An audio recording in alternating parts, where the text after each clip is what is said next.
Good evening, I'm Sini Latu and this is Television Tonga News. In the headlines, Honourable Minister of Education praises Tonga Communications Corporation and the Office Equipment Company for boosting the importance of education. Concerns over the problem of greeting tourists here in Tonga, and in order for a project to be effective, cooperating is important. These and more stories, including sports, later on in the bulletin. Now let's take a look at the news in details. An Asian man passed away this morning at Viola Hospital. He was admitted to Viola last night by his friend after he was found him unconscious at his shop at Halaleva. He died around 7 a.m. today, and according to information from Tonga Police, they treat this case as a homicide and they appeal for any information from the public. Tongan government is seeking an expression of interest for any investor who will buy 40% of its shares in Tonga Development Bank. It can be a local or an international investor. Lindai Filiai reports. The purpose of this proposal is to establish an avenue for the provision of funds for national development. The government of Tonga is the sole shareholder of Tonga Development Bank, and they're seeking for an interest for 40% of its shares, while they still maintain 60%. The Chief Executive Officer of the Ministry of Public Enterprises, Celsi Sovaleni, told media this morning that Tonga Development Bank is under public enterprise and their financial situation is in satisfactory condition, but they are hoping to expand its services. He says it has been resolved to offer for sale to suitable investor 560,000 shares in the bank at a price of not less than 10 pa'anga per share. In the notices we made gives a condition. If there is any investor who wanted to buy the 40% of the shares, that investor will also provide 15 million pa'anga to help the operation of the bank. The money collected from the shares will be given to government. Mr. Sovaleni emphasized that the bank can be able to pay their dividend to government, which they almost pay more than 600,000 pa'anga in every financial year. However, the managing director of Tonga Development Bank, Lita Kami, says the banks follow all direction from the government. She says if it's possible for any investor to buy 40 shares of the bank, they will have extra 15 million pa'anga, which will help lower the interest for loans and expand their services to the public. Mrs. Kami also adds feasibility training was carried out last year to their workers, aiming for an expansion of services they provide. The study that we have been carried out aims for the banks to offer services such as check account, international money transfer, bank overdraft, foreign exchange, and others. In our policy, we are not allowed to do this work, but there is need to review it and amend it for us in order to do this work. It will be very helpful for any investor or partner is willing to work with us to assist the bank in this expansion. She also stated that about 18% of the local markets are using their services, but they're looking forward to expand it to 20%. The Tonga Development Bank was established in Tonga in 1977. Police have arrested and charged a mother and father from Whangaloto, alleging them for manslaughter by negligence that was due to the death of their 6-month-old baby boy. According to information from police, the infant died at their home from dehydration as a result of severe diarrhea and vomiting. It is believed the 6-month-old victim fell sick on Thursday, January 30th, and the two accused took him to Viola Hospital on Sunday, February the 2nd. The hospital reported to police that the infant had already died when they arrived. The mother, who is 28 years old, and the 32-year-old father were arrested on Tuesday, February 18th, after investigations had enough evidence to charge them for the death of their baby. They are remanded in custody to appear at the Nuku'alofa Magistrate Court on February 24th. It's the first time for a case of this nature to occur where both parents are charged for not providing the necessities of life and health to their child. The mother and father of the infant were in a de facto relationship, and police investigation continues into the matter. There are concerns about how Tongans greet tourists from cruise ships docking here in Nuku'alofa.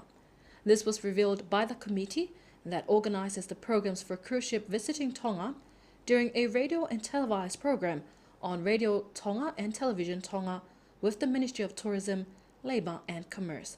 Fonongave Goso reports. The Britain cruise ship, Queen Elizabeth II, is recorded as the biggest cruise ship to visit Tonga. It docked at Vuna Wharf despite the bad weather. There were approximately 1,900 tourists and 919 crew members on the ship. The operation manager of the Forum's Shipping, who's also a member of the committee, Latu Lui, says there is a plan for a bigger cruise ship to visit Tonga next year. The Queen Elizabeth II's cruise ship is approximately over 100,000 tons, but there are plans that a bigger cruise ship will visit Tonga next year. Meantime, one of the members, Mele Lavemao, says they've received reports of how tourists are not being treated well. The last cruise ship that docked here in Nuku'alofa, we received a report of a local man trying to steal tourists' purse. This kind of attitude will discourage tourists from visiting Tonga again. Most people think we are friendly, but with these sort of problems, we'll contribute to sending tourists away. The locals should remember these tourists will go back to their countries, and what we want them to tell their friends and relatives is that Tonga is a friendly, non-violent country, but not this selfish manner shown by few. However, the general manager of the Rising Sun Tour, who's also a member of the committee, Stafford Aho, says there is a need to address this problem, as tourism is one of the main sources of income to Tonga. To me, it is a worldwide problem, but this won't affect those big countries. For example, if this happened in Samoa or Fiji, tourism may close down, but there will be other sector that contributes to the income of the country. Here in Tonga, if tourism closes down, what will we do? Meantime, the committee urged the locals to behave and to show respect as to keep our relationship with other countries. The ship departed the kingdom this evening. For Television Tonga News, I'm Whanawe Koso. Lin King, an owner of a retail shop in Tofoa, has been fined for 2,000 pa'anga after he was convicted for selling individual tobacco. It was stated in the ruling from the magistrate court that Lin King appeared in court this morning before Magistrate Benisimani Ma'um. The accused, Lin King, was caught when selling individual tobacco to Bali Vaha'i. He is to pay the fine within a month or face imprisonment for 2 months. Police has released students who were involved in a school brawl without any charges. The students involved in the school brawl were from Montfort Technical Institute and Liahona High School. Anasio Falegano has more on that story. They were released because there was not enough evidence to charge or detain them.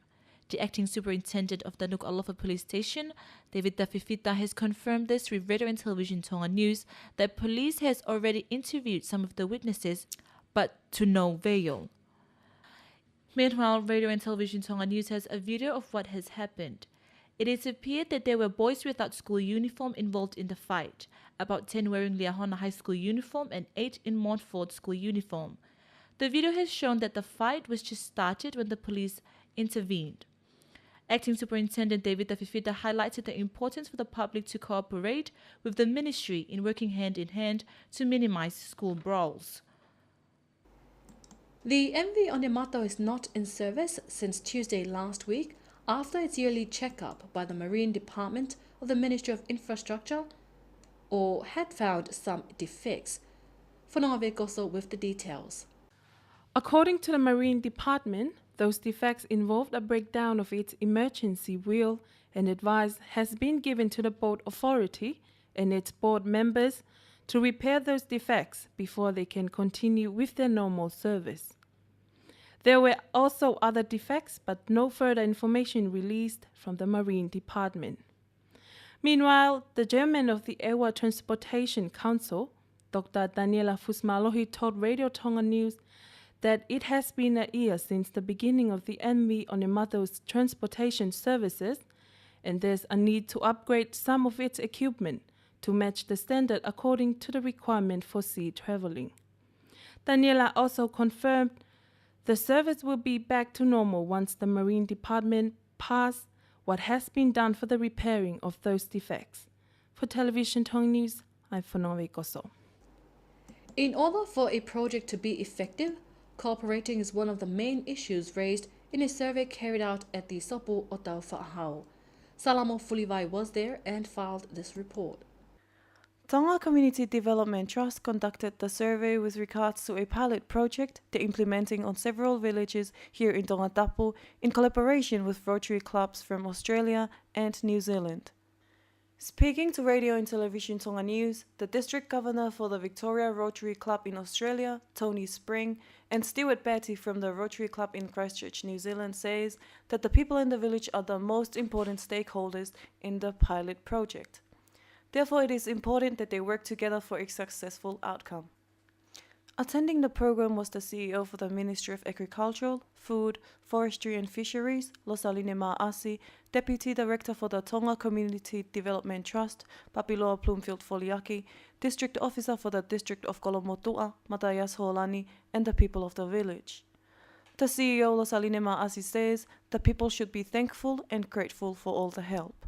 Meanwhile, Papiloa Foliaki thanked the people of the village for collaborating in order to make the survey a success. For Television Tonga News, I'm Salamo Fulivai.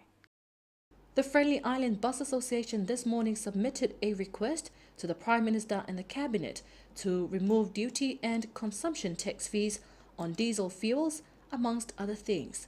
The President of the Friendly Island Bus Association, Samipeni Finau, told Radio and Television Tonga News they've included in their request to remove the duty and tax of spare parts for buses. Mr. Finau says the latest increase in bus fares was in October 2008. He adds the purpose of their request is to see if it's possible for them to have the same opportunities the fishermen have for their boats and other vessels, as they also help to transport people on the island. He continued to state that although the bus fare to New Doa is 2 pa'anga 90 cents, they are only given 2 pa'anga by the passengers, as it is hard sometimes to pay the full bus fare. According to the Friendly Island Bus Association, most of their daily spending is on diesel fuel to refuel their buses. Meanwhile, Radio Tonga had contacted the Acting Chief Secretary and Secretary to Cabinet, Ahalo Tupalu, in regards to the matter, and he says they haven't received any letter of such request. New Zealand's Minister for Pacific Island Affairs has rejected a call to delay the deportation of Tongan overstayers in New Zealand to Ha'apai. Minister of Pacific Island Affairs, Beseta Sam Lotulinga, told Radio Australia he needs evidence that those overstayers are deported straight to the cyclone-stricken island of Ha'apai. The Minister of Pacific Island Affairs said in an interview he hopes the overstayers willingly return to Tongatapu instead of waiting to be deported. The minister says the New Zealand government has helped the Tongan government and also the people of Ha'apai. Immigration lawyer Richard Small had said that there are about 30 overstayers to be deported to Ha'apai due to humanitarian grounds. He made a call with Member of Parliament Su'a William Seal to delay the deportation of those overstayers. And Honourable Minister of Education and Training, Dr. Ana Tauwhe'urungaki, praises Tonga Communications Corporation and the Office Equipment Company for boosting the importance of education. She highlighted this after awarding scholarships to 20 students from secondary and middle schools in Tongatapu at the Office Equipment's branch in Nuku'alofa. Anasio Falekanu was there and filed this report. In the keynote address from the Minister of Education and Training, Dr. Ana Tauwhe'urungaki, she praised Tonga Communications Corporation and the office equipment for the good work they're conducting to help boost the importance of education. The two companies have provided 20 scholarships for secondary students in Tongatapu and the island of Vava'o. The scholarships include TCC paying the school fees for this academic year, together with a 20 pa'anga voucher at the office equipment.